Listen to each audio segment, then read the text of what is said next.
ఏమండి, ఏంటే? సంక్రాంతి పండుగ వస్తుంది కదండి, కూతుర్ని అల్లుడిని పిలుద్దామండి. అవునే, నాకు కూడా పిలవాలని ఉంది.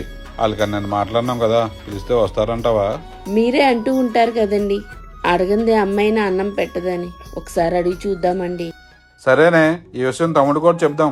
అరే సీను! ఏంటన్నయ్య పిలిచారు? ధాన్యమాడిస్తాక వెళ్తున్నా.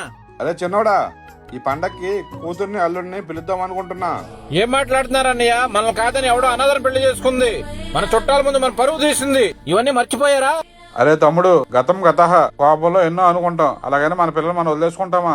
ఏంటన్నయ్య, మనం కాబట్టి సరిపెట్టుకుంటాం, కానీ మనం సపోర్ట్ చేసిన ఊళ్ళో జనాలు ఏమనుకుంటారు? ఎవరో ఏదో అనుకుంటారని మన రక్త సంబంధాన్ని మనం వదిలేసుకుంటామయ్యా? మనమంతా ఇంతమంది ఉండి కూడా తను ఎక్కడో అనాథగా బతుకుతుందయ్యా.